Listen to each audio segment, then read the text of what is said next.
It's Deck Days at Lowe's, and the savings are stacked. Right now, pros get 15% off all in-stock composite decking from top brands like Trex, TimberTech, and Decorators. Plus, get a free DeWalt 20-volt max 5-amp-hour battery when you buy a select DeWalt tool. The deck's stacked in your favor with brands pros trust. Our best lineup is here at Lowe's. Valid through 4/22 while supplies last. Selection varies by location. En el primer siglo, el judaísmo estaba profundamente impregnado con la esperanza de un Mesías que liberaría a Israel del yugo romano y restauraría el reino glorioso de David. Esta esperanza no era meramente una liberación política, sino también espiritual, prometiendo una era de paz y justicia conforme a las profecías de Isaías y otros profetas hebreos.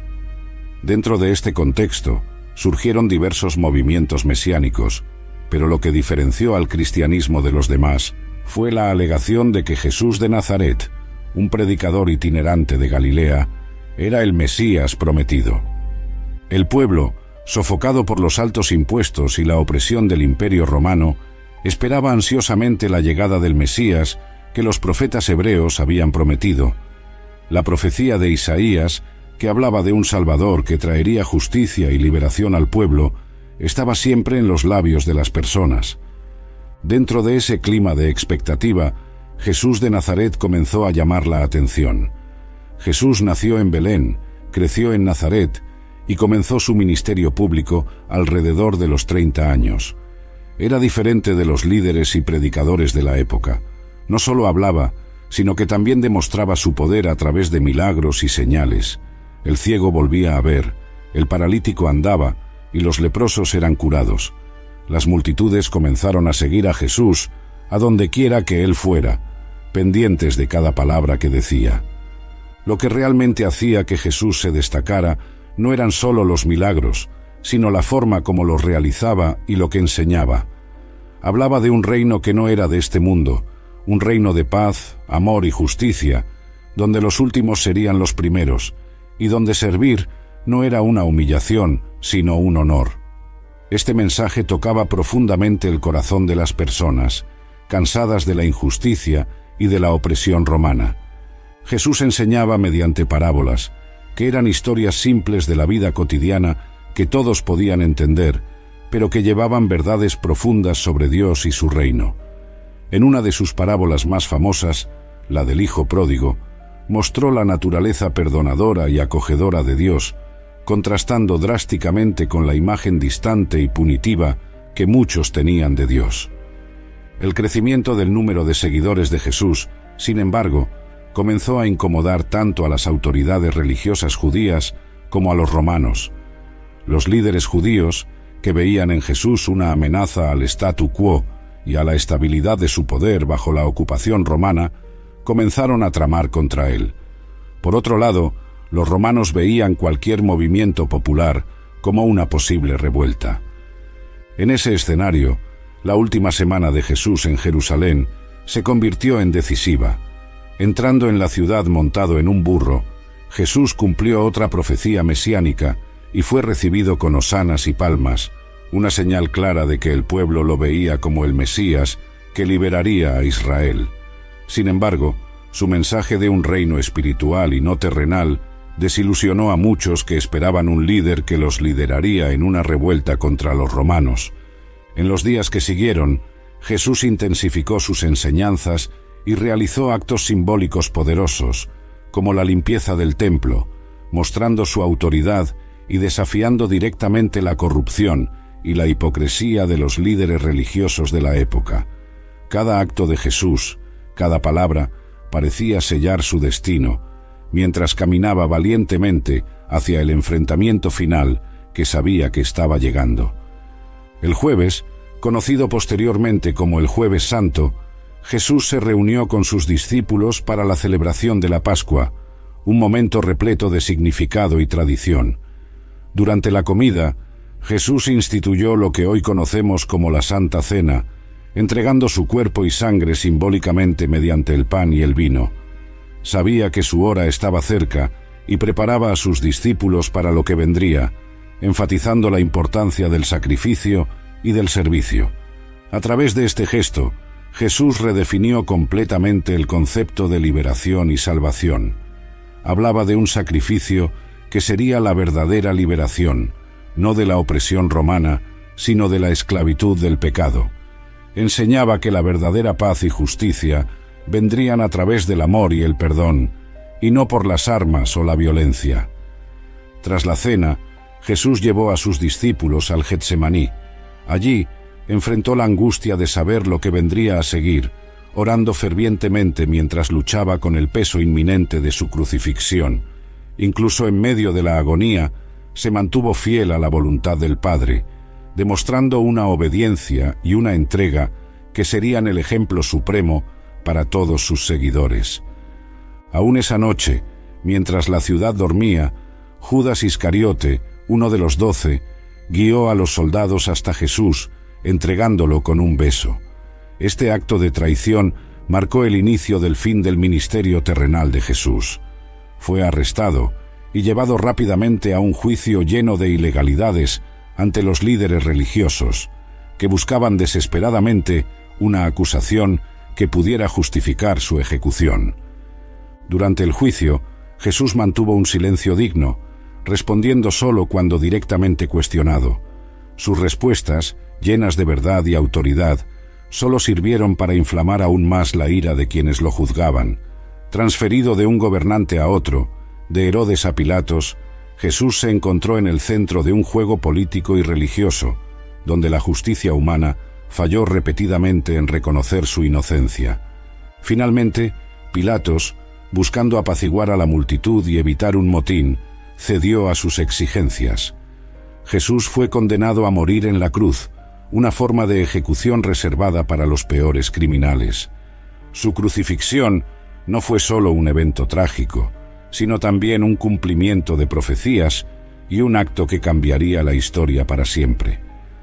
Ese día, Jesús llevó su cruz hasta el Calvario, enfrentando escarnio, dolor y sufrimiento extremos. Sin embargo, incluso en sus últimos momentos, exhibió una compasión inquebrantable, pidiendo perdón para aquellos que lo crucificaban y prometiendo el paraíso al ladrón arrepentido a su lado. Con sus últimas palabras, «Está consumado», declaró la conclusión de su misión en la tierra, la realización del plan divino de salvación. La muerte de Jesús en la cruz, seguida por su resurrección al tercer día, no solo confirmó su identidad como el Mesías prometido, sino que también inauguró una nueva era, una era donde la esperanza no se basa en la liberación política o terrenal, sino en la promesa eterna de vida, amor y justicia que Él trajo al mundo, una promesa accesible a todos aquellos que creen en su nombre.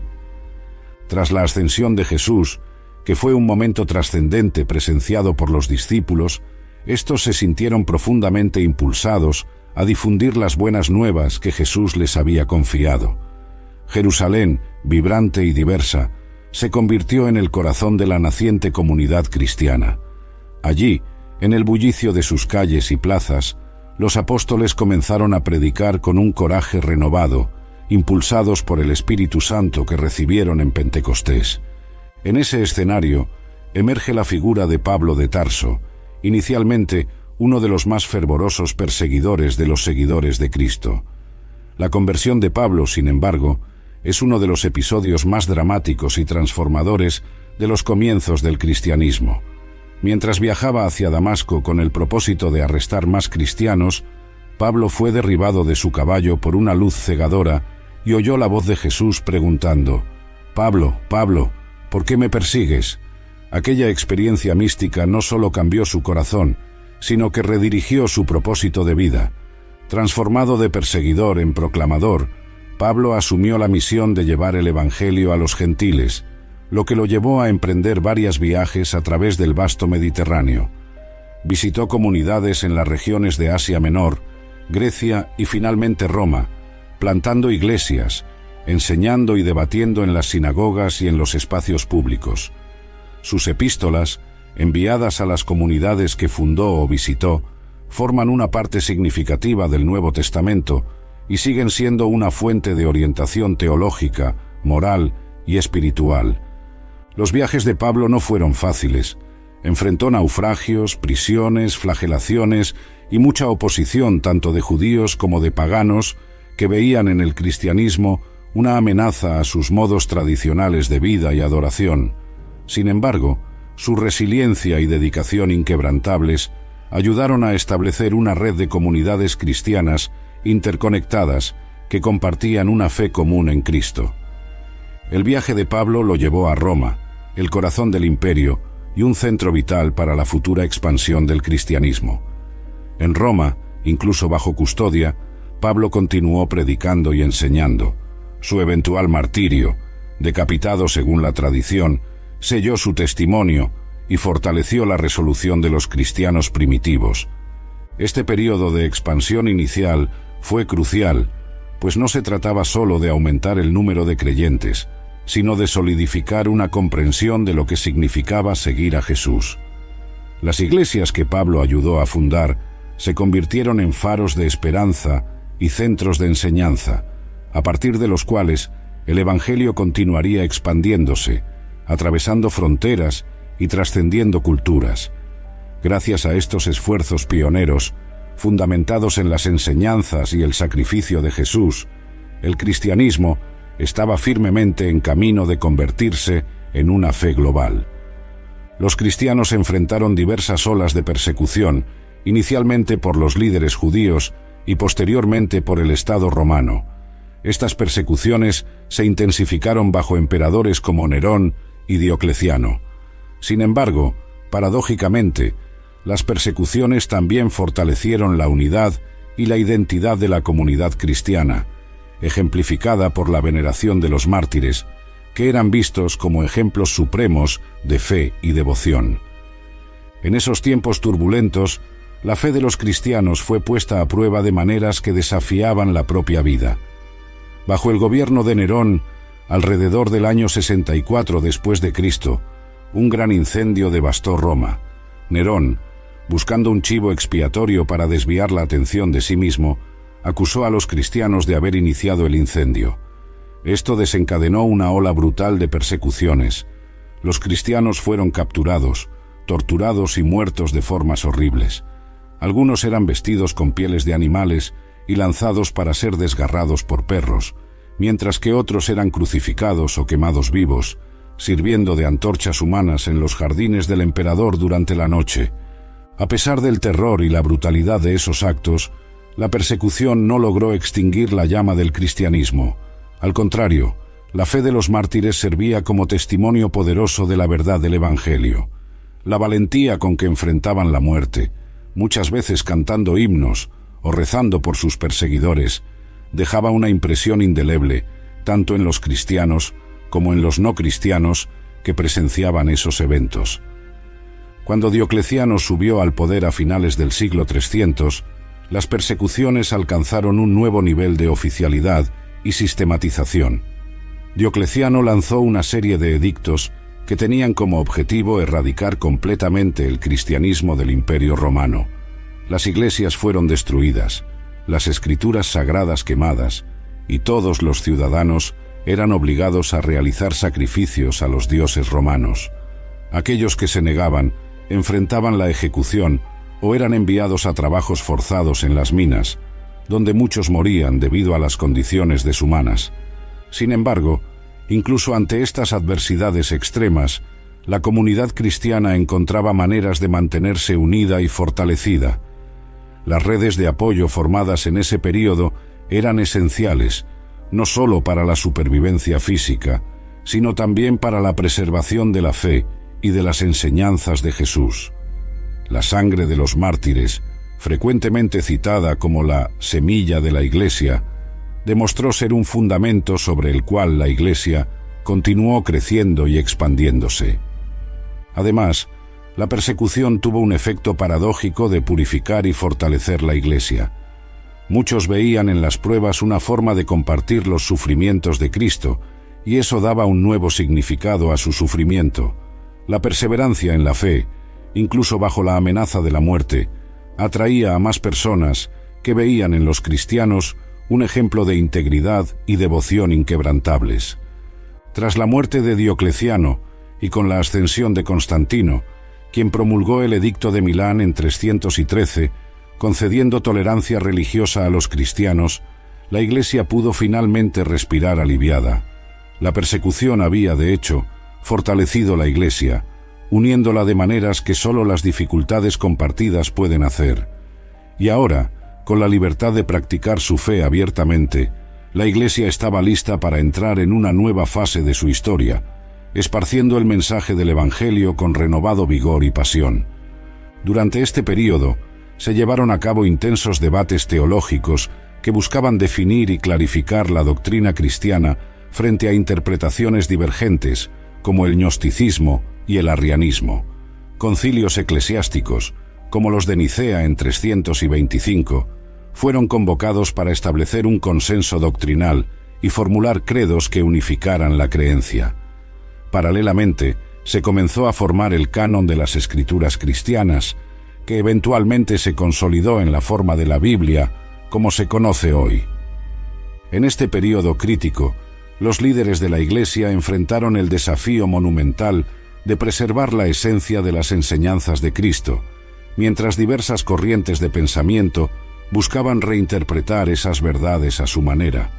El gnosticismo, por ejemplo, con sus ideas de un conocimiento secreto necesario para la salvación, contrastaba profundamente con la enseñanza cristiana tradicional, que proclamaba un evangelio accesible a todos. Ya el arrianismo, que negaba la divinidad plena de Cristo, amenazaba la comprensión de la Trinidad y de la redención. Era un tiempo en que las discusiones no se limitaban solo a los límites de las iglesias, sino que se extendían a las calles y al día a día de las personas. Los debates sobre tales doctrinas no eran meramente académicos, tocaban la vida espiritual de la comunidad y la propia salvación de las almas. La urgencia de llegar a un consenso teológico y doctrinal era palpable, y la necesidad de unidad presionaba a los líderes de la Iglesia a buscar soluciones duraderas. Fue en este contexto que el Concilio de Nicea, en el año 325, se convirtió en un hito decisivo para el cristianismo. Convocado por el emperador Constantino, quien veía en la unidad religiosa una manera de fortalecer su imperio fragmentado, el concilio reunió a obispos de diversas regiones del imperio para debatir y definir la ortodoxia cristiana. La principal cuestión en debate era el arrianismo, y el concilio respondió con la formulación del credo niceno, que afirmaba la igualdad del Hijo con el Padre, estableciendo así la base para la doctrina de la Trinidad, tal como la conocemos hoy. Paralelo a los esfuerzos de los concilios, otro proyecto crucial estaba en marcha: la formación del canon de las Escrituras cristianas. Hasta entonces, una variedad de escritos, cartas y evangelios circulaban por las comunidades cristianas, algunos de los cuales reflejaban ideas que divergían significativamente de la enseñanza apostólica recibida. La tarea de discernir cuáles de esos escritos eran verdaderamente inspirados por el Espíritu Santo y autoritativos para la fe cristiana fue monumental. A través de un proceso que involucró intensa oración, estudio y discusión, los líderes de la Iglesia comenzaron a llegar a un consenso sobre qué libros deberían ser incluidos en lo que hoy llamamos el Nuevo Testamento. Criterios como la apostolicidad, conexión con un apóstol, universalidad, aceptación por la comunidad cristiana en general, uso litúrgico y consistencia doctrinal fueron fundamentales para esta selección. Con el paso del tiempo, la Biblia como la conocemos hoy comenzó a tomar forma, un testimonio de la fe de los primeros cristianos y un fundamento sólido sobre el cual la Iglesia podría construir su vida y doctrina. Esta consolidación del canon no solo fortaleció la unidad de la Iglesia frente a las herejías, sino que también proporcionó a futuras generaciones de cristianos una guía confiable para la fe y práctica cristianas. Así, entre debates acalorados y la búsqueda de la verdad, los líderes de la Iglesia primitiva navegaron por aguas turbulentas, guiados por la mano de Dios, para preservar la integridad del Evangelio y asegurar que las verdades centrales de la fe cristiana fueran claramente entendidas y firmemente establecidas. El Edicto de Milán, promulgado en 313 por Constantino y Licinio, marcó un punto de viraje crucial para el cristianismo. Este decreto no solo garantizó la libertad religiosa para los cristianos, sino que también ordenó la restitución de los bienes confiscados durante las persecuciones. El edicto reflejó un cambio político estratégico, en el cual Constantino vio en el cristianismo una fuerza unificadora para el Imperio romano, cada vez más diversificado y fracturado. El Edicto de Milán, proclamado en el año 313, representó una verdadera revolución tanto para la vida de los cristianos como para el propio Imperio romano. Hasta entonces, los cristianos vivían bajo constantes amenazas, teniendo que practicar su fe en secreto para evitar la persecución y la muerte. Muchos fueron los que sufrieron martirio a manos de gobernantes anteriores. Con el edicto, esa realidad comenzó a cambiar de forma significativa. Con la libertad de culto garantizada por el edicto, los cristianos pudieron salir de las catacumbas y construir sus iglesias abiertamente. Las comunidades que antes se reunían en secreto comenzaron a florecer en lugares públicos, y la fe cristiana, que había sido sembrada en terreno a menudo hostil, comenzó a crecer de manera más visible y robusta. La orden para la restitución de los bienes que habían sido confiscados durante las persecuciones anteriores fue otro aspecto transformador de este decreto. Muchos cristianos que habían perdido sus propiedades, casas y lugares de adoración pudieron finalmente recuperar lo que era suyo por derecho. Esto no solo ayudó a restaurar la estabilidad económica de muchas familias cristianas, sino que también reforzó la legitimidad y la permanencia de la Iglesia en el tejido social romano. La decisión de Constantino de promover la libertad religiosa reflejó también una estrategia política perspicaz. El imperio, vasto y diversificado, enfrentaba tensiones internas y desafíos de cohesión. Al reconocer y apoyar el cristianismo, Constantino no solo pacificó un grupo significativo dentro del imperio, sino que también promovió una ideología que predicaba la unidad y la paz bajo un único Dios. Esto se alineaba con su visión de un imperio más unido y estable. Este reconocimiento imperial otorgó al cristianismo un estatus oficial y la posibilidad de influir aún más en la cultura y las políticas del imperio. Con el paso del tiempo, la Iglesia no solo consolidó su presencia en todo el territorio romano, sino que también comenzó a desempeñar un papel más activo en las cuestiones administrativas y sociales del imperio. La transformación que el Edicto de Milán desencadenó fue profunda y duradera. El cristianismo, que comenzó como una pequeña comunidad perseguida, estaba ahora en el camino para convertirse en la religión dominante del Imperio romano, moldeando profundamente la historia y la cultura del Occidente.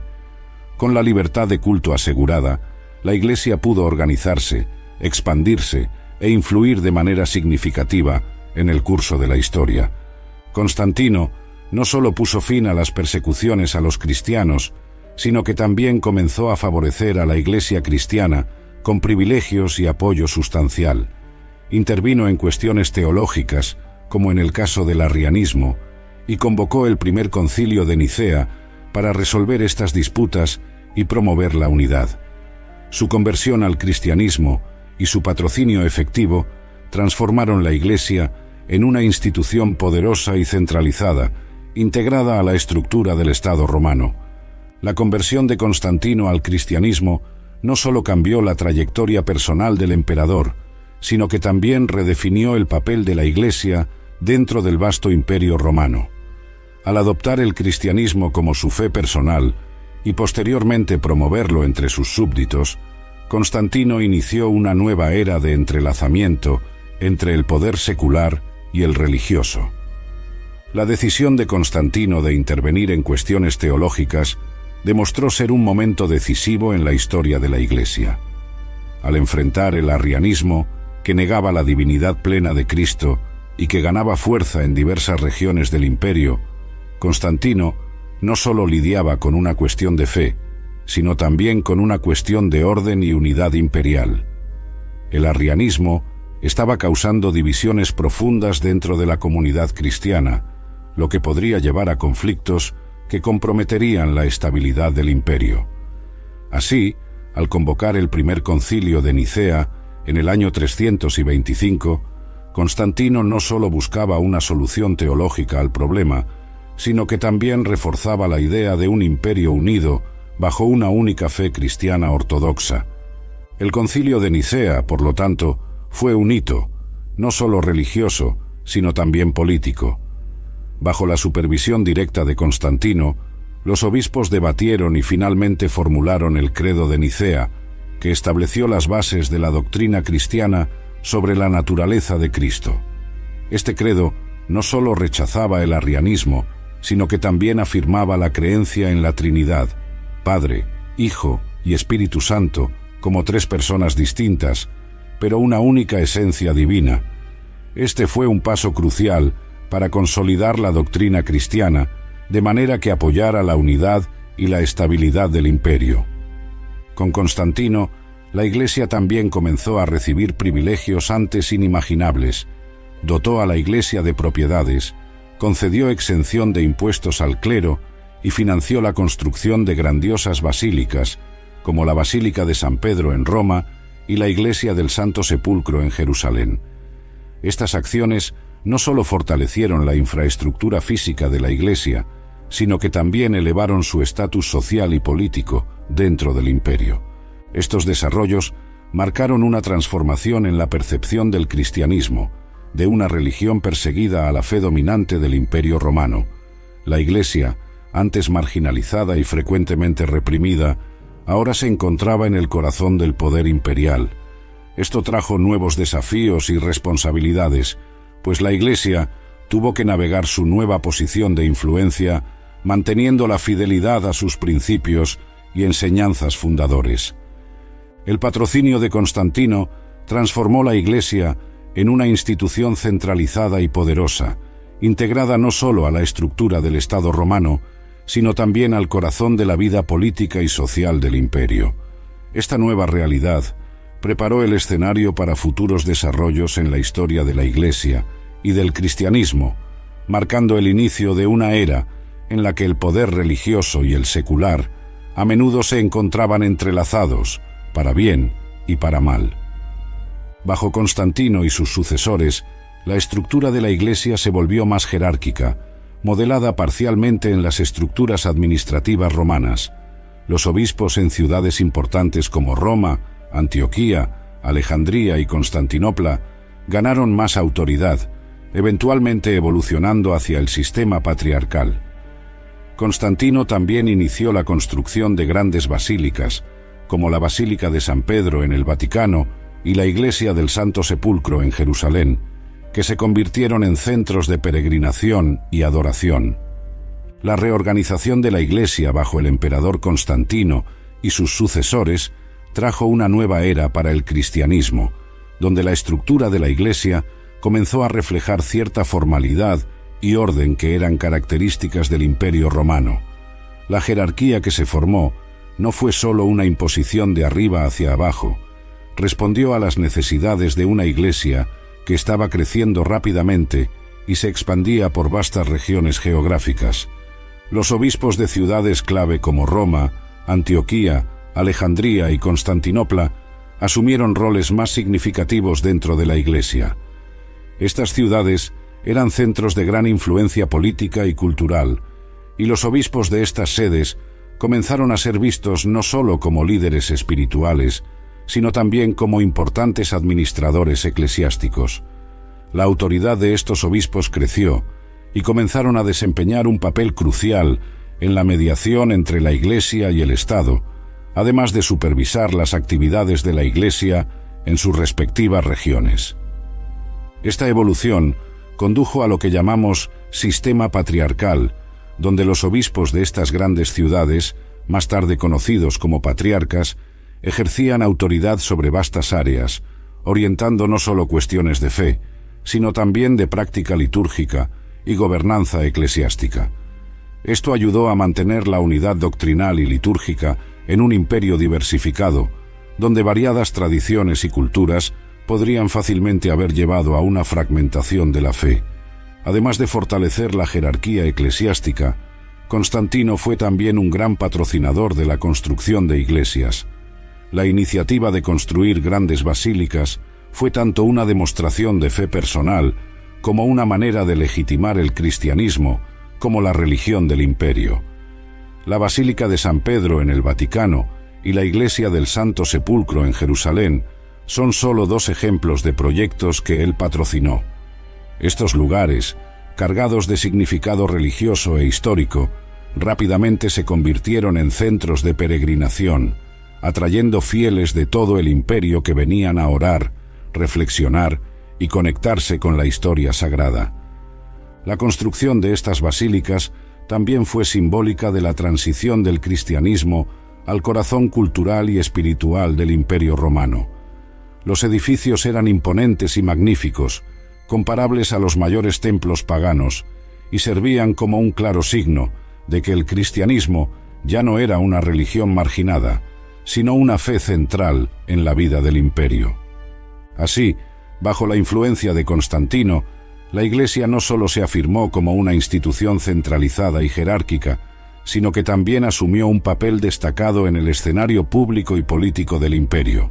Esta integración de la Iglesia con el Estado configuró muchos de los desarrollos futuros del cristianismo, tanto para bien como para los desafíos que eso presentaría. Con esta nueva estructura, la Iglesia estaba más equipada para enfrentar las cuestiones doctrinales y administrativas que vendrían con su crecimiento continuo. Con la caída del Imperio Romano de Occidente en el siglo V, la Iglesia Católica emergió como la principal autoridad moral y organizacional en Europa occidental. En un mundo post-romano fragmentado, la Iglesia ofreció estabilidad y continuidad cultural, política y espiritual. Cuando el Imperio Romano de Occidente cayó en el siglo V, Europa entró en una era de gran incertidumbre y fragmentación. Tribus bárbaras invadieron y establecieron nuevos reinos sobre las ruinas del imperio. En este contexto de inestabilidad, la Iglesia Católica emergió no solo como una autoridad espiritual, sino como una fuerza unificadora y estabilizadora esencial para la sociedad. En este tiempo de transición, la Iglesia asumió muchas de las funciones administrativas y sociales que antes eran responsabilidades del Estado romano. Los obispos, por ejemplo, frecuentemente tomaban para sí el papel de mediadores y administradores locales, ayudando a mantener el orden y la ley. La propia red de parroquias de la Iglesia, que se extendía por vastas áreas, proporcionaba una infraestructura crucial que ayudaba en la administración de tierras y en la coordinación de esfuerzos de ayuda y reconstrucción. Además, la Iglesia desempeñó un papel fundamental en la preservación del conocimiento. Monasterios por toda Europa se convirtieron en centros de aprendizaje y preservación de textos clásicos y religiosos. Monjes copistas trabajaban incansablemente para transcribir no solo la Biblia y textos cristianos, sino también obras de filosofía, ciencia y literatura de la antigüedad. Esta dedicación al estudio y a la preservación del conocimiento fue crucial para la eventual renacimiento del aprendizaje que culminaría en el Renacimiento. La Iglesia también fue esencial en la promoción de una moralidad y ética comunes. En un tiempo donde las antiguas estructuras de poder y sociedad habían desmoronado, las enseñanzas cristianas ofrecían una base moral y ética que ayudaba a guiar a las personas a través de los desafíos de la vida cotidiana. La promoción de valores como la caridad, la paciencia y la dignidad inherente de cada persona ayudó a moldear la cultura y las prácticas sociales de la Europa medieval. Espiritualmente, la Iglesia Católica sirvió como un faro de esperanza y consuelo para las personas que enfrentaban las dificultades del período postimperial. La fe cristiana ofrecía no solo una explicación para las tribulaciones del mundo, sino también una promesa de salvación y renovación. La celebración de festividades y rituales, así como la práctica de la oración y meditación, proporcionaban momentos de comunidad y espiritualidad que fortalecían a las personas en tiempos turbulentos. Con la caída del Imperio Romano de Occidente, la Iglesia Católica no solo continuó su misión espiritual, sino que también asumió un papel central en la preservación del orden social, en la promoción de valores éticos y en la protección del conocimiento. Esto solidificó su posición como una de las instituciones más influyentes y duraderas en la historia de Europa occidental, guiando al continente a través de siglos de cambios y desafíos. El monasticismo cristiano, que comenzó en Oriente con figuras como San Antonio del Desierto, floreció en Europa occidental. San Benito de Nursia, por ejemplo, fundó la Orden Benedictina en el siglo VI, cuya regla de San Benito proporcionó un modelo para la vida monástica basada en la oración, el trabajo manual y el estudio religioso. Estos monasterios no solo servían como centros de espiritualidad, sino también como centros de aprendizaje, agricultura y preservación del conocimiento durante la Edad Media. A medida que el monasticismo se afirmaba como una fuerza vital en la vida religiosa y social de la Europa medieval, la influencia de estas comunidades monásticas comenzó a expandirse más allá de los propios muros de los monasterios. La regla de San Benito, en particular, con su equilibrio entre oración, trabajo y estudio, se convirtió en un faro para muchos que buscaban una vida de dedicación espiritual sin retirarse completamente del mundo exterior. San Benito de Nursia, ya en el siglo VI, vislumbró una comunidad que fuera autosuficiente, donde los monjes no solo se dedicaban a las prácticas espirituales, sino también contribuían al mantenimiento y prosperidad del propio monasterio a través del trabajo manual. Esta visión de equilibrio entre lo espiritual y lo laboral transformó los monasterios benedictinos en centros no solo de fe, sino también de innovación en técnicas agrícolas y de gestión de recursos. Los monjes benedictinos se hicieron conocidos por su habilidad en cultivar tierras anteriormente inutilizables, transformándolas en jardines prósperos y viñedos. A través de este trabajo, no solo sustentaban sus comunidades, sino que también ayudaban a alimentar a las regiones circundantes, especialmente en tiempos de escasez.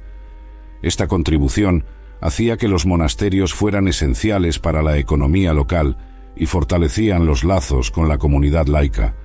Además del trabajo físico, la énfasis en el estudio ayudó a preservar y transmitir el conocimiento. En una época donde pocas instituciones se dedicaban a la educación y a la preservación de textos antiguos, los monasterios benedictinos se convirtieron en verdaderas arcas del conocimiento. Monjes copistas dedicaban largas horas a transcribir no solo textos bíblicos y teológicos, sino también obras de filosofía, ciencia y literatura clásica.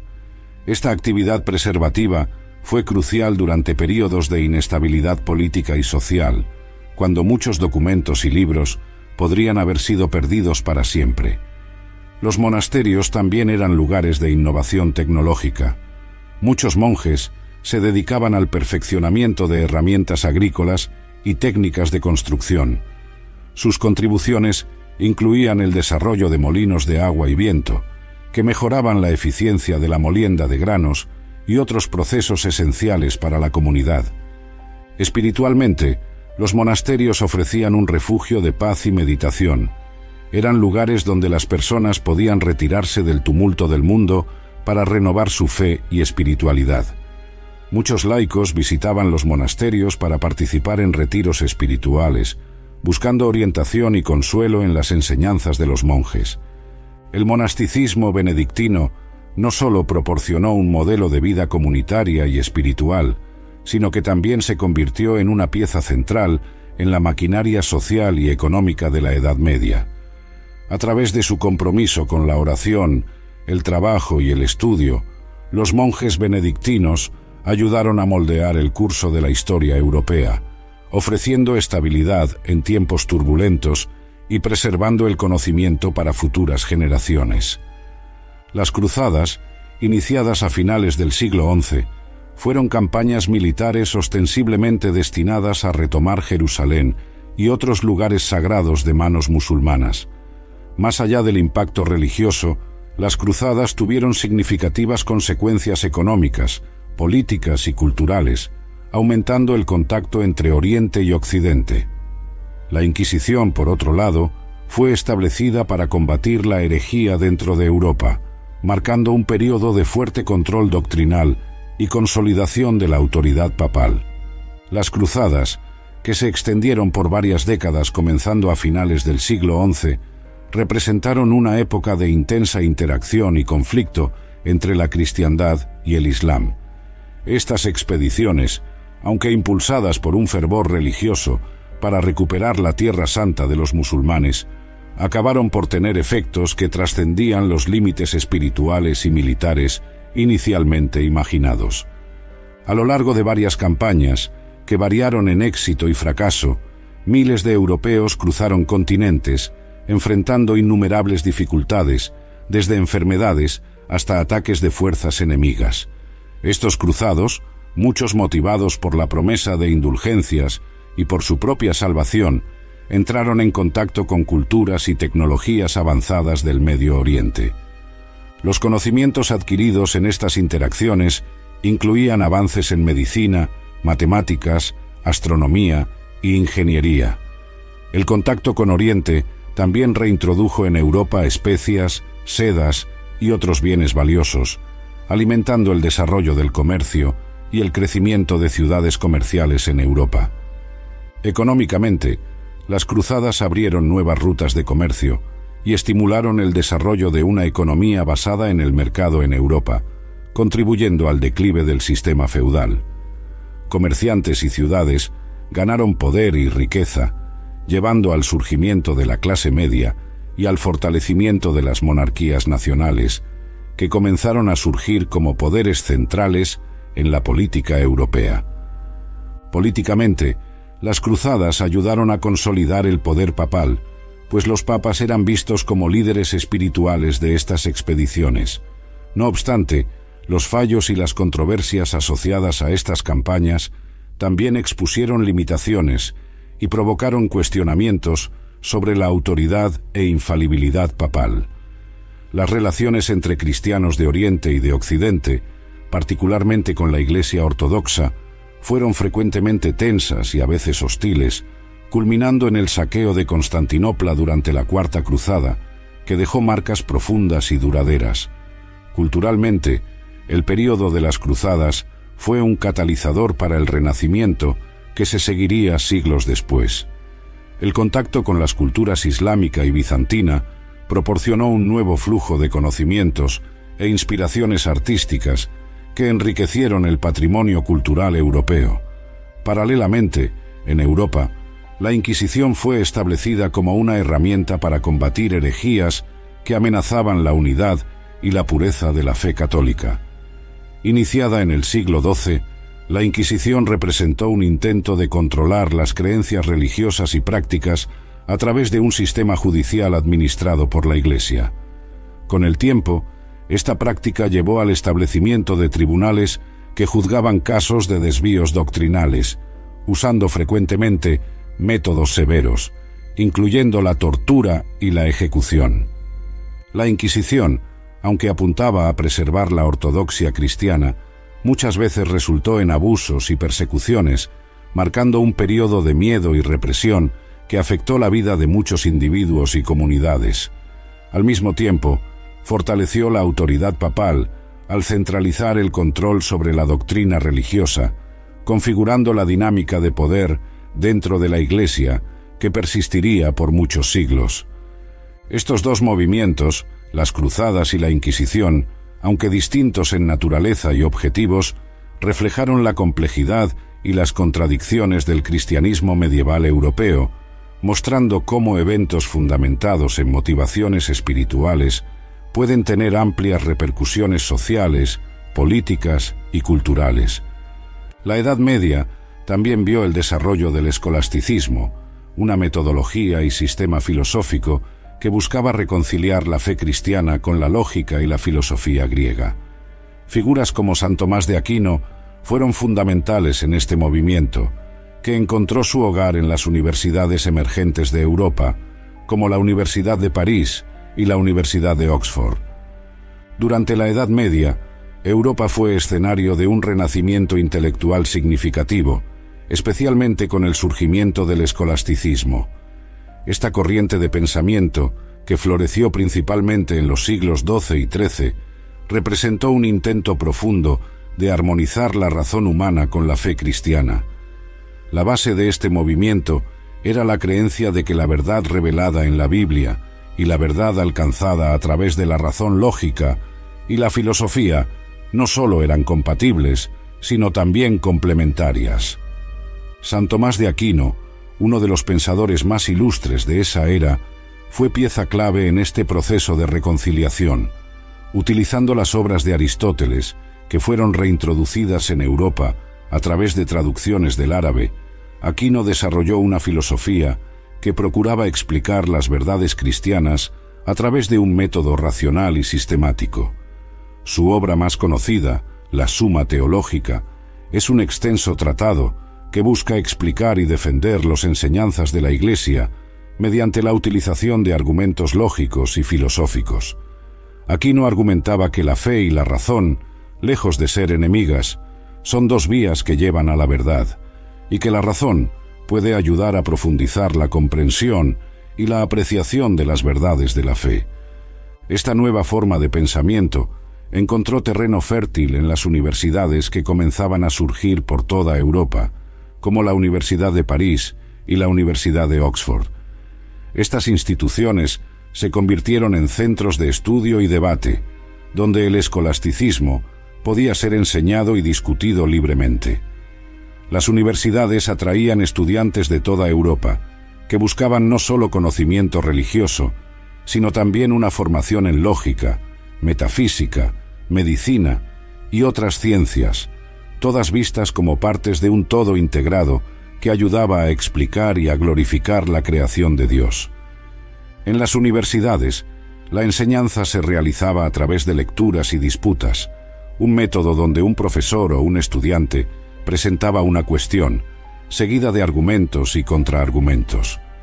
Este ejercicio no solo entrenaba a los estudiantes en el arte de la argumentación, sino también los alentaba a cuestionar, a analizar y a entender profundamente los textos y las cuestiones presentadas.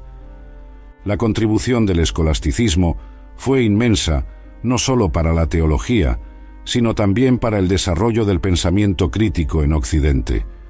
Al insistir en que la razón tenía un papel vital en la comprensión de la fe, los escolásticos ayudaron a moldear una tradición que valoraba el debate intelectual y el cuestionamiento riguroso, características que serían fundamentales para el desarrollo futuro de la ciencia y la filosofía en Europa. Así, el escolasticismo, con sus raíces profundamente plantadas en las tradiciones filosóficas griegas y en la fe cristiana, representó un hito en la historia del pensamiento occidental. Aportó una nueva profundidad a la comprensión de la fe cristiana y preparó el camino para los futuros avances intelectuales que surgirían en los períodos del Renacimiento y más allá. A través de sus contribuciones, figuras como San Tomás de Aquino no solo enriquecieron la vida espiritual de su tiempo, sino también dejaron un legado duradero que continúa influenciando la manera en que pensamos sobre la fe, la razón y la búsqueda de la verdad.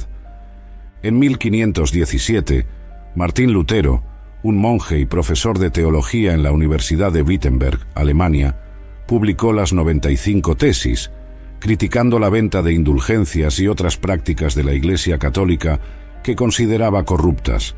Su acción desencadenó la Reforma Protestante, un movimiento que rechazaba la autoridad papal y enfatizaba la justificación por la fe, la autoridad de las Escrituras y el sacerdocio de todos los creyentes. Lutero también tradujo la Biblia al alemán, haciendo las Escrituras accesibles a un público más amplio y fomentando un mayor individualismo en la interpretación religiosa. La publicación de las 95 Tesis por Martín Lutero en la puerta de la iglesia del castillo de Wittenberg fue más que un acto de desafío. Fue el detonante para una transformación radical en la estructura de la Iglesia y en la sociedad europea. Lutero, con sus tesis, atacó no solo la práctica de la venta de indulgencias, que prometía la reducción del tiempo en el purgatorio a cambio de contribuciones financieras, sino desafió toda la fundamentación teológica detrás de ellas, cuestionando directamente la autoridad y la riqueza acumulada por la Iglesia católica. El impacto de estas tesis fue inmediato y profundo. Con el advenimiento de la imprenta, las ideas de Lutero se difundieron rápidamente por toda Alemania y más allá, encontrando resonancia en una población que estaba descontenta con los abusos eclesiásticos y la distancia entre la Iglesia y las necesidades espirituales y materiales del pueblo. Esto llevó a un cuestionamiento más amplio sobre el poder y la autoridad de la Iglesia en Roma, catalizando debates que habían estado latentes por generaciones. El rechazo de la autoridad papal y la énfasis en la justificación por la fe sola fueron principios particularmente revolucionarios que desafiaron la propia fundación de las enseñanzas católicas. Lutero argumentaba que la salvación era un regalo gratuito de Dios, accesible a través de la fe en Jesucristo, y no algo que podría ser comprado o merecido a través de obras. Esta idea cambió la manera en que la fe era vista y practicada por millones de personas. Además, la traducción de la Biblia al alemán por Lutero fue un hito crucial. Antes de esto, la Biblia estaba principalmente disponible en latín, lo cual limitaba su acceso al clero y a pocos laicos educados. Al traducirla a la lengua vernácula, Lutero democratizó el acceso a las Escrituras, permitiendo que hombres y mujeres comunes leyeran e interpretaran la palabra de Dios por sí mismos. Esto no solo fomentó un mayor individualismo en la interpretación religiosa, sino también fortaleció las lenguas vernáculas y estimuló el desarrollo de la literatura y la educación. La idea del sacerdocio de todos los creyentes también fue revolucionaria, pues sugería que cada cristiano tenía el derecho y la responsabilidad de leer e interpretar las Escrituras, sin la mediación obligatoria de un clero ordenado. Esto desafió la estructura jerárquica de la Iglesia católica y promovió una visión más comunitaria y accesible de la práctica cristiana. La Reforma protestante, así, no fue solo una transformación religiosa, sino también un movimiento social y cultural que cambió permanentemente la trayectoria de la historia europea. Provocó guerras, reformas, contrarreformas y, eventualmente, la formación de estados-nación modernos. Los ecos de esta reforma se sienten hasta hoy en la forma en que muchos practican y comprenden su fe, evidenciando el poder duradero de las ideas de Lutero y su deseo de retornar a un cristianismo más auténtico y basado en las Escrituras. La Reforma rápidamente se extendió más allá de las fronteras alemanas, con figuras como Juan Calvino en Ginebra, que desarrolló la doctrina de la predestinación y estableció una forma rigurosa de gobierno eclesiástico. En Inglaterra, la Reforma tomó una forma distinta bajo Enrique VIII, llevando a la formación de la Iglesia anglicana. Otros movimientos, como los anabaptistas, presionaron por reformas aún más radicales. A medida que la Reforma protestante ganaba fuerza, sus ideas y principios comenzaron a trascender las fronteras de Alemania, influenciando profundamente otras partes de Europa. Uno de los principales exponentes de este movimiento fue Juan Calvino, que estableció su centro de actividad en Ginebra. Allí, no solo adoptó las ideas reformistas de Lutero, sino también las expandió y sistematizó, creando una teología que enfatizaba la soberanía de Dios y la predestinación, la idea de que Dios ya había elegido a aquellos que serían salvados, independientemente de sus acciones humanas. Calvino implementó en Ginebra un sistema de gobierno eclesiástico que se caracterizaba por la disciplina rigurosa y la organización meticulosa. Su gobernanza eclesiástica no estaba separada de la administración civil. De hecho, las dos estaban intrínsecamente conectadas, creando una comunidad que era al mismo tiempo pía y ordenada. Este modelo de gobernanza, conocido como presbiterianismo, fue más tarde adoptado por varias iglesias reformadas en otras naciones. Mientras tanto, en Inglaterra, la Reforma tomó un rumbo distinto debido a las circunstancias políticas y personales del rey Enrique VIII. Inicialmente, un defensor del catolicismo, que fue incluso premiado por el Papa con el título de Defensor de la Fe, Enrique VIII rompió con la Iglesia Católica cuando el Papa se negó a anular su matrimonio con Catalina de Aragón. En 1534, Enrique estableció la Iglesia de Inglaterra con el rey, y no el Papa, como su cabeza suprema. Este acto de supremacía no solo transformó el paisaje religioso inglés, sino que también consolidó el control real sobre las cuestiones religiosas y espirituales en el reino. Otros grupos reformistas, como los anabaptistas, llevaron las ideas de la Reforma a extremos aún más radicales. Ellos abogaban por una completa separación entre Iglesia y Estado e insistían en un bautismo adulto, en contraposición al bautismo infantil, practicado tanto por católicos como por muchos protestantes.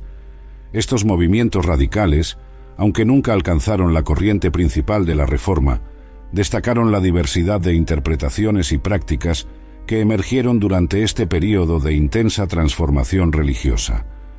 La expansión de la Reforma trajo consigo no solo cambios religiosos, sino también profundas alteraciones sociales y políticas.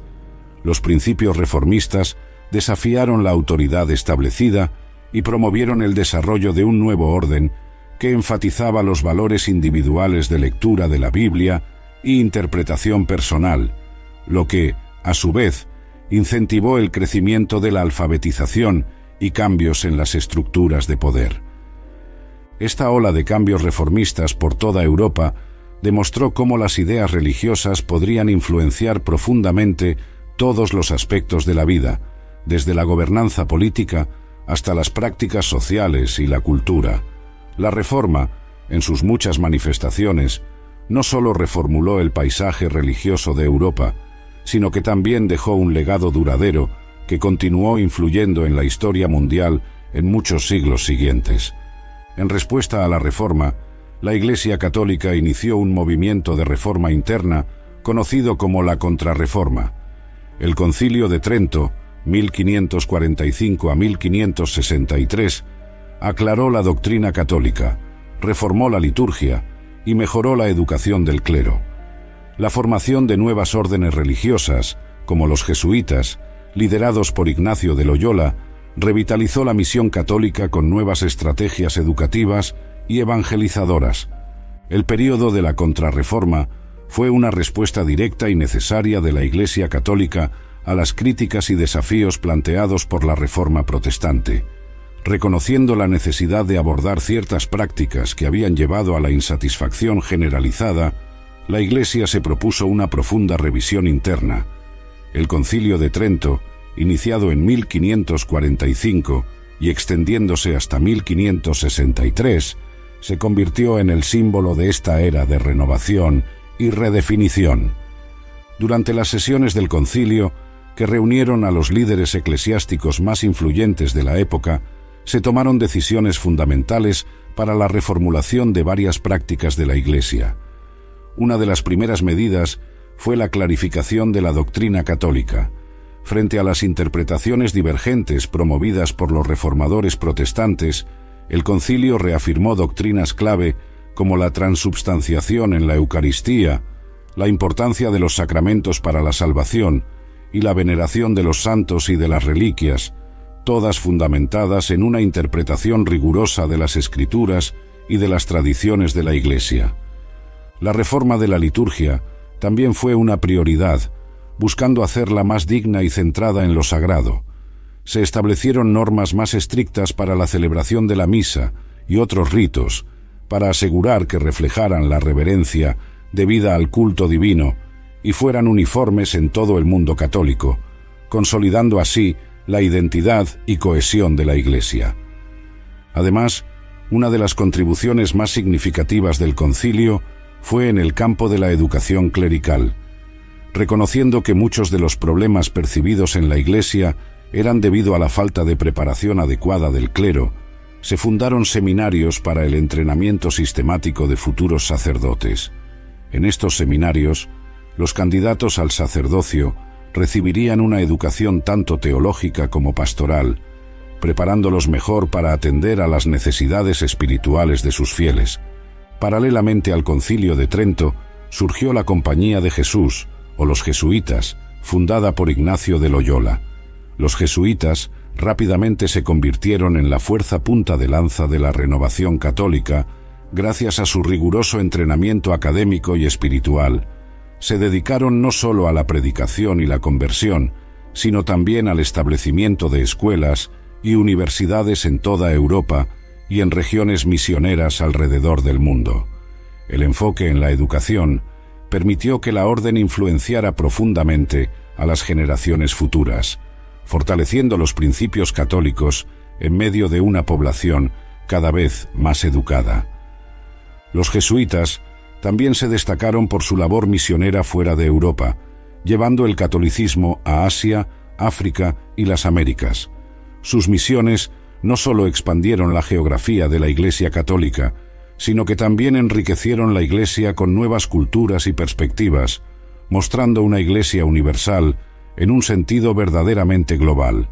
Así, la Contrarreforma y el trabajo incansable de los jesuitas revitalizaron la Iglesia católica en un período crítico de su historia. No solo respondieron a los desafíos planteados por la Reforma, sino que también pavimentaron el camino para un catolicismo más disciplinado, espiritualmente vibrante y globalmente comprometido.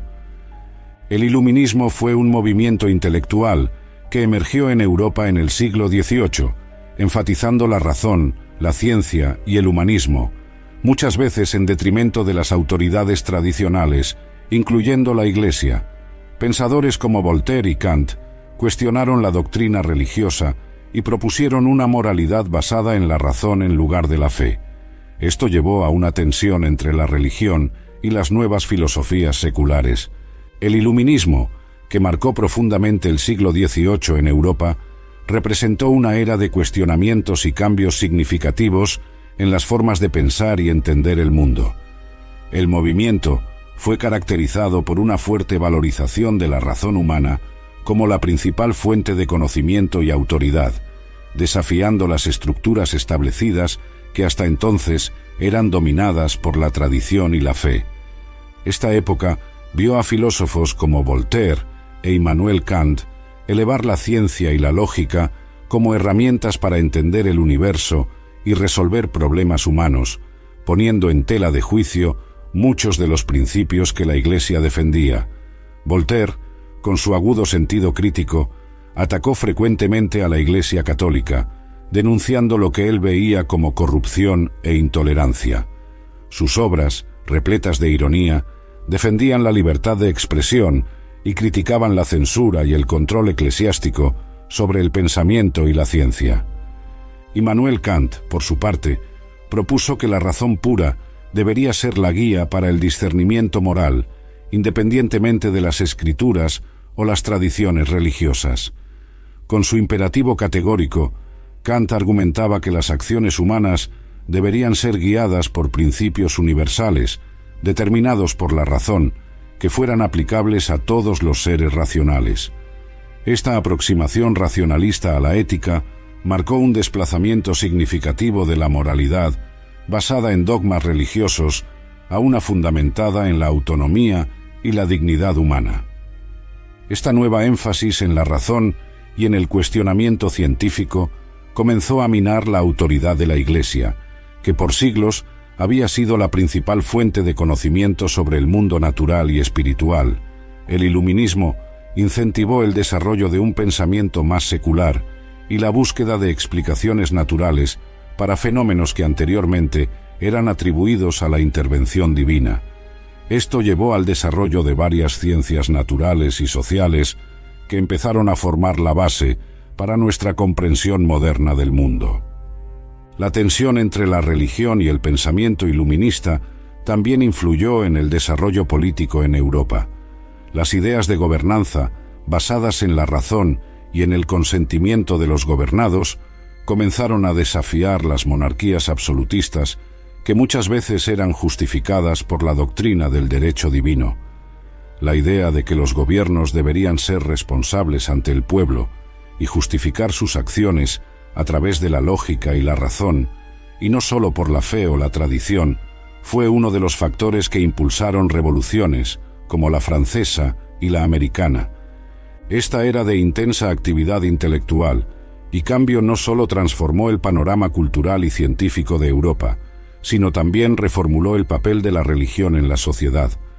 Mientras muchos veían el iluminismo como una amenaza a la fe, otros encontraban maneras de reconciliar las enseñanzas religiosas con las nuevas descubiertas y metodologías científicas, argumentando que fe y razón podrían coexistir y enriquecerse mutuamente.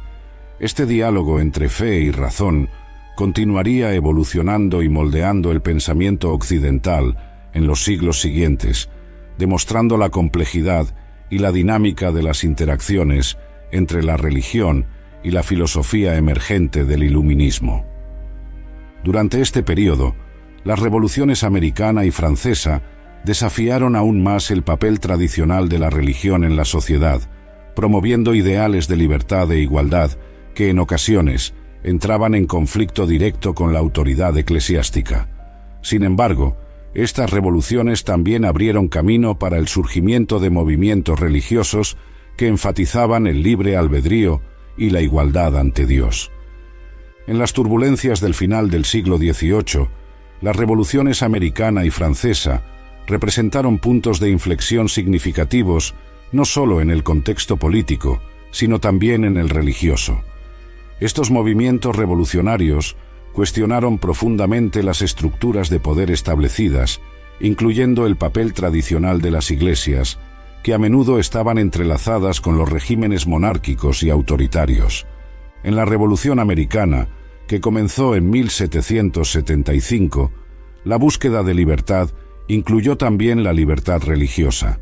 Las 13 colonias, con sus diversas denominaciones religiosas, rechazaron la idea de una iglesia estatal, como la Iglesia de Inglaterra, que era vista como un símbolo de opresión por la corona británica. La primera enmienda a la Constitución de los Estados Unidos, eventualmente ratificada en 1791, garantizaría esa libertad, prohibiendo al Congreso aprobar leyes que instituyeran una religión oficial o restringieran la práctica religiosa, consolidando así un principio de separación entre Iglesia y Estado que era revolucionario en aquella época. En Francia, la revolución que comenzó en 1789 fue aún más radical en su enfoque hacia la religión. La Asamblea Nacional Constituyente confiscó bienes de la Iglesia Católica y en 1790, durante el período más radical de la revolución, Francia llegó a establecer un culto a la razón, una forma de deísmo que reemplazaba el culto tradicional con una forma secular de espiritualidad. Esta tentativa de reemplazar la religión tradicional por una forma de culto basada en ideales iluministas mostró la profundidad del desafío al papel establecido de la religión en la sociedad. Estos cambios, sin embargo, abrieron espacio para nuevas formas de expresión religiosa que enfatizaban valores como el libre albedrío y la igualdad. Movimientos como el metodismo, que había comenzado a difundirse durante este período, enfocaban una experiencia religiosa personal y directa con Dios, independientemente de la mediación de una jerarquía eclesiástica. Este movimiento creció rápidamente tanto en América como en Europa, apelando a una noción de fe accesible y democrática, en sintonía con los ideales revolucionarios de igualdad y autogobierno. Además, estas revoluciones fomentaron el surgimiento de debates y movimientos que cuestionaban la predestinación y la estructura eclesiástica autoritaria, promoviendo en su lugar la idea de que todos los seres humanos eran iguales ante Dios y tenían el derecho de elegir y practicar su fe sin coerción. Esto llevó a una pluralidad religiosa y a una tolerancia que serían fundamentales para el desarrollo de sociedades más inclusivas y diversificadas. Así, mientras las revoluciones americana y francesa desafiaban el status quo y provocaban conflictos e inestabilidades, también catalizaban cambios profundos en la forma en que la religión era vista y vivida. Promovieron una reevaluación de los derechos individuales y de la autoridad religiosa, contribuyendo a una evolución significativa en el pensamiento y la práctica religiosa en el mundo occidental. El cristianismo se expandió globalmente durante el período colonial. Las misiones cristianas a menudo acompañaron las ambiciones imperialistas europeas, pero también proporcionaron servicios educativos y médicos en territorios colonizados. La interacción con culturas locales fue compleja, involucrando tanto la conversión como el sincretismo.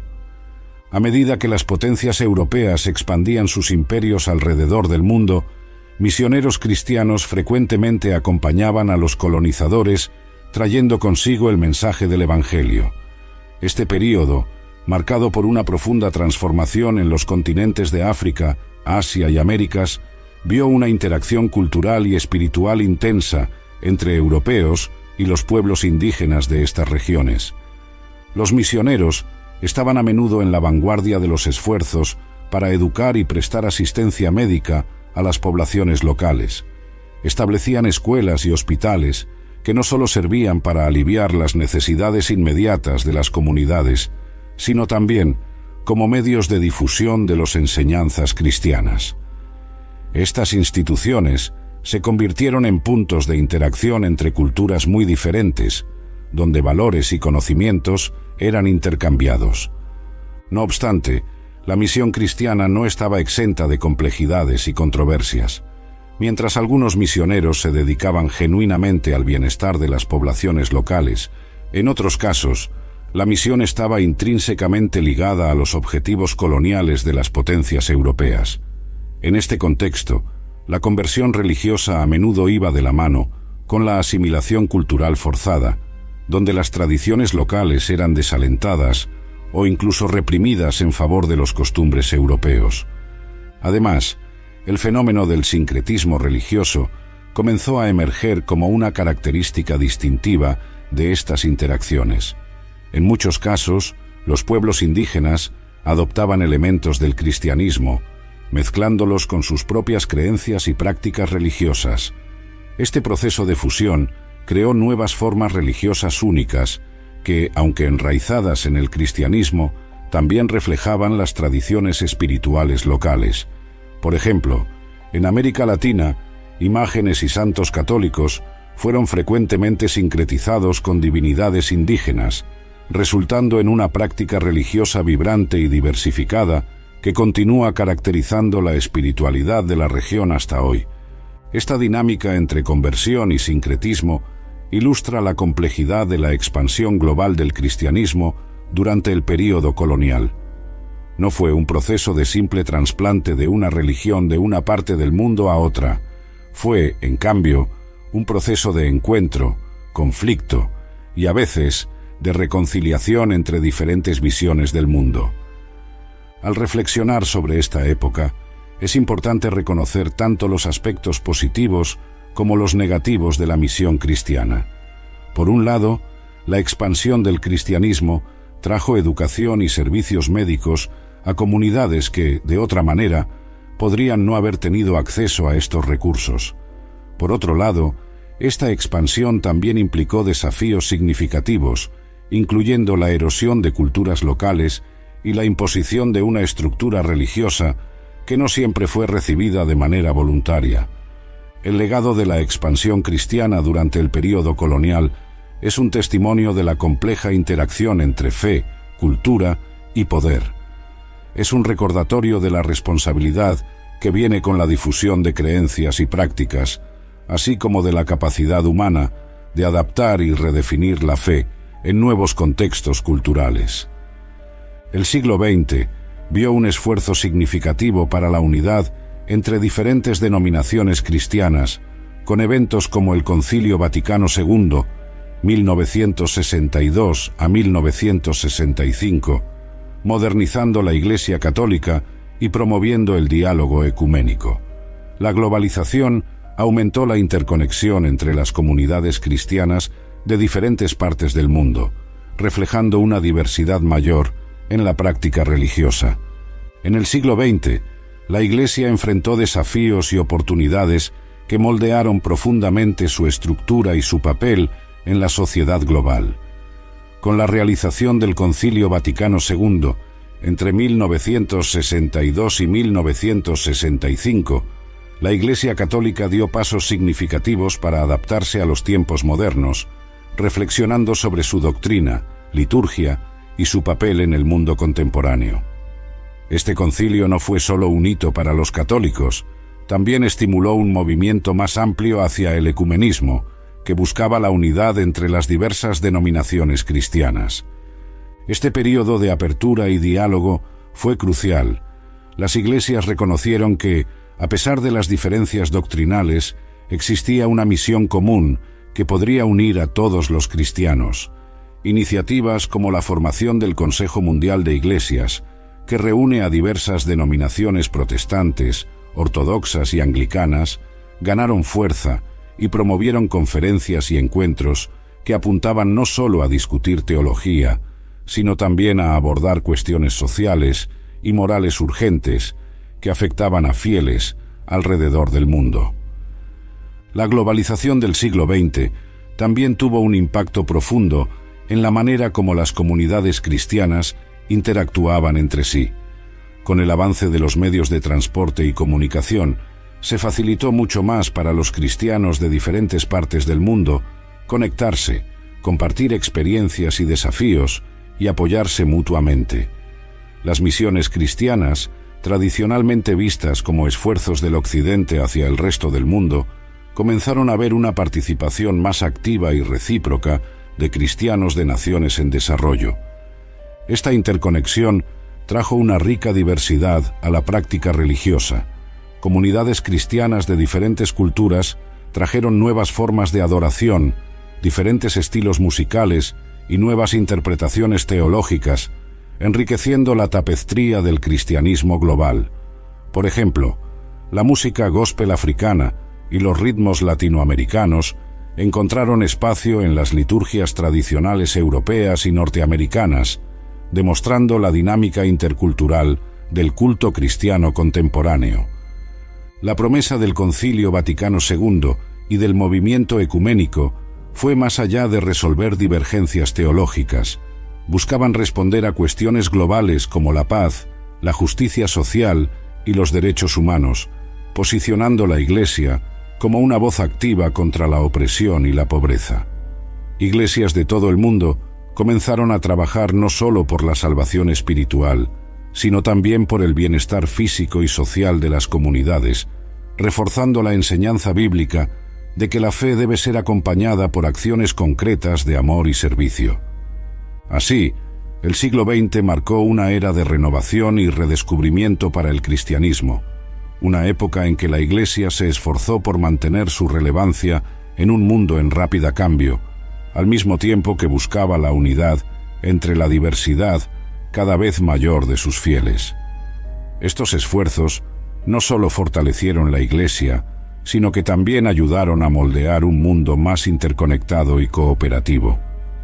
En el mundo de hoy, el cristianismo continúa navegando por aguas complejas y a menudo turbulentas, donde cuestiones de secularización y pluralismo desafían sus tradiciones y doctrinas.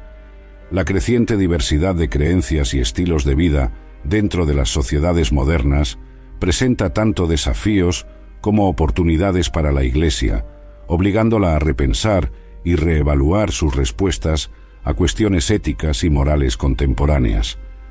Una de las áreas más significativas de debate y desarrollo dentro del cristianismo hoy es la relación con los derechos LGBTQ+. Mientras algunas denominaciones han abrazado una interpretación más inclusiva de las Escrituras, acogiendo a fieles LGBTQ+ sin reservas, otras mantienen una visión tradicional, viendo las prácticas homosexuales como incompatibles con sus enseñanzas religiosas. Esta división no solo refleja las tensiones dentro de la propia Iglesia, sino también cómo interactúa con la sociedad en general, que en muchos lugares se mueve hacia una mayor aceptación y igualdad de derechos para la comunidad LGBTQ+. Además, la justicia social se ha convertido en un campo cada vez más vital de acción y teología para la Iglesia. La pobreza, la desigualdad, la migración y las crisis ambientales son problemas globales que demandan una respuesta compasiva y pragmática por parte de los cristianos. Inspirados por el mandamiento bíblico de amar al prójimo como a sí mismo, muchos cristianos están en la vanguardia de los movimientos sociales que buscan no solo aliviar el sufrimiento, sino también abordar las raíces estructurales de las injusticias sociales. En este contexto, ha surgido una variedad de nuevas teologías que buscan reinterpretar las escrituras y las tradiciones cristianas de maneras que sean relevantes para los dilemas contemporáneos. Por ejemplo, la teología de la liberación, que se originó en América Latina, enfoca la liberación de los oprimidos y la lucha contra la injusticia social como un componente central del Evangelio cristiano. De manera similar, las teologías feministas y queer han desafiado las interpretaciones tradicionales de las Escrituras que perpetúan el patriarcado y la exclusión. En este mundo, cada vez más conectado por la tecnología digital, las iglesias han encontrado nuevas maneras de mantener y expandir su presencia y su impacto.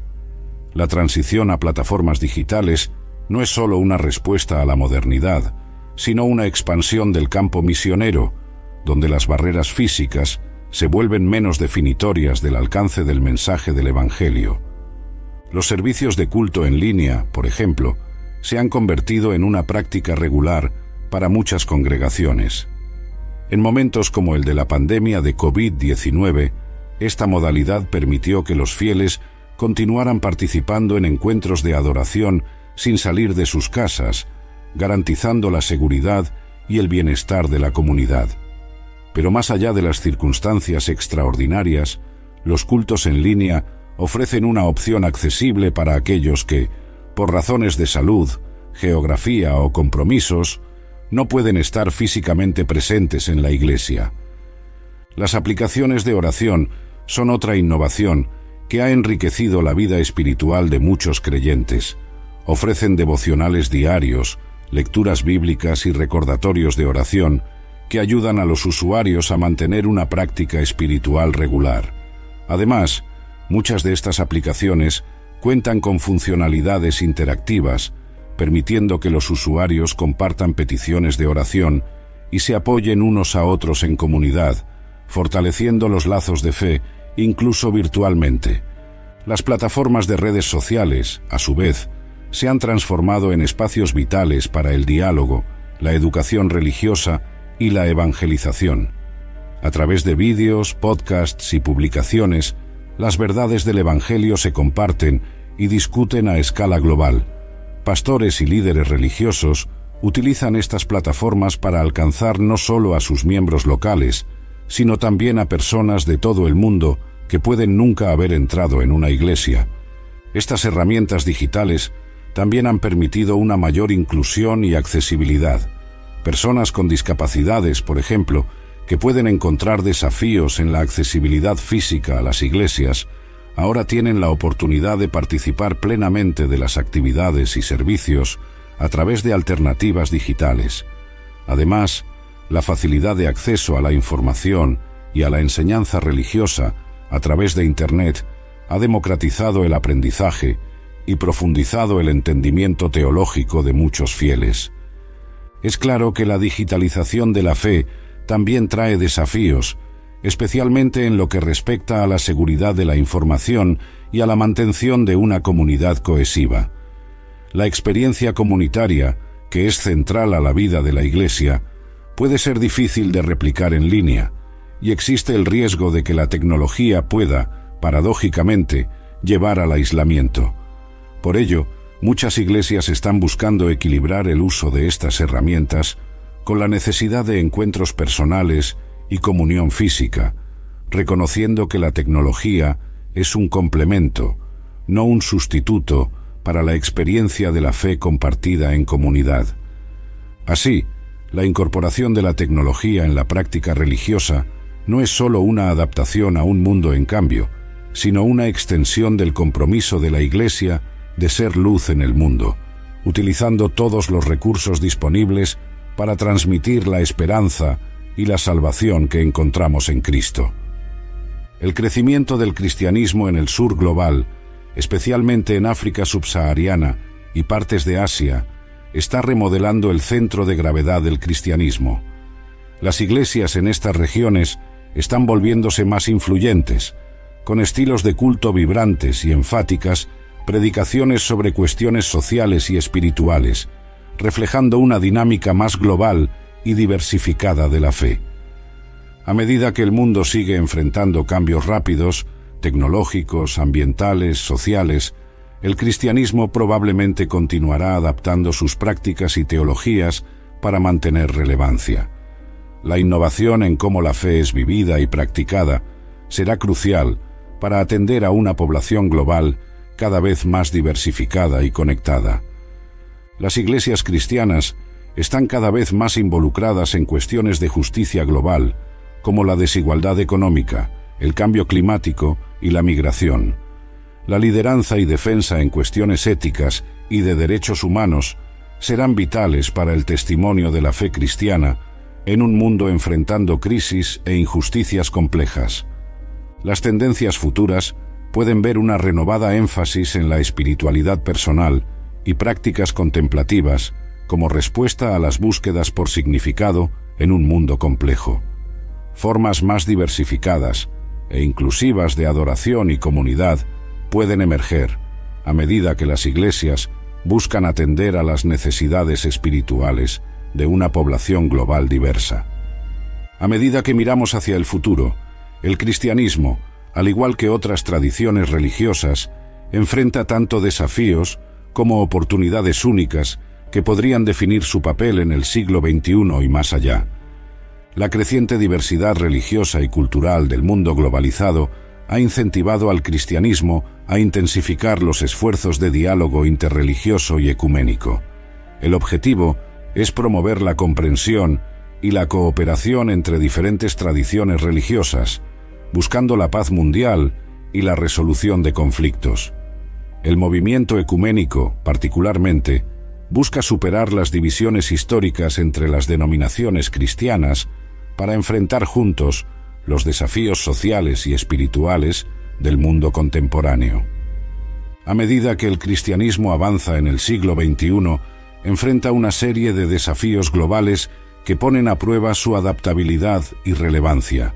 Estos desafíos también ofrecen oportunidades para que el cristianismo redefina su papel en una sociedad cada vez más globalizada y pluralista. En respuesta al materialismo y al ritmo acelerado de la vida moderna, muchos cristianos están redescubriendo la importancia de las prácticas espirituales y contemplativas. Estas prácticas pueden ofrecer profundidad y significado, ayudando a los fieles a cultivar una relación personal y transformadora con Dios, reforzando el testimonio de la fe en un mundo a menudo escéptico. Además, el diálogo con otras tradiciones religiosas y los movimientos de reforma pre-Lutero, como los esfuerzos de Juan Hus y Jerónimo de Praga, evidencian cómo los desafíos internos y externos han moldeado la Iglesia a lo largo de los tiempos. Esta comprensión ayuda a apreciar las complejidades de la evolución teológica e institucional del cristianismo, no solo como una serie de eventos, sino como un proceso continuo influenciado por diversos factores sociales, políticos y culturales. La contribución de las mujeres en la Iglesia, a menudo subestimada en las narrativas tradicionales, es crucial para entender cómo el cristianismo ha sido vivido y diseminado de manera práctica y diaria. Del mismo modo, la relación compleja entre el cristianismo y la esclavitud, tanto en el apoyo como en la contestación de estas prácticas, refleja las tensiones entre los principios morales y las realidades económicas y sociales en que operaba la Iglesia. Además, el papel del cristianismo en el desarrollo de nuevas formas de pensamiento durante la era del Iluminismo, así como su respuesta a los desafíos traídos por las revoluciones americana y francesa, ilustra la capacidad de adaptación y respuesta de la fe en contextos de cambio radical. Las respuestas a estos desafíos no fueron uniformes y generaron una diversidad de prácticas y creencias que continúan caracterizando al cristianismo globalmente. La globalización del cristianismo especialmente en regiones del sur global como África subsahariana y Asia, resalta cómo el cristianismo se ha transformado de una religión predominantemente europea a una fe verdaderamente global, con una vibrante variedad de expresiones culturales. Este fenómeno desafía las percepciones occidentales tradicionales del cristianismo y destaca la dinámica intercultural que define la práctica religiosa contemporánea. Enfrentando desafíos de secularización y pluralismo, el cristianismo en el siglo XXI continúa reformulando sus prácticas y teologías para satisfacer las necesidades de una población diversificada y cambiante. La aparición de prácticas espirituales renovadas, un énfasis en la justicia social y el uso de tecnologías digitales son reflejos de una fe que no solo resiste al paso del tiempo, sino que también evoluciona para responder a las cuestiones más urgentes de la humanidad.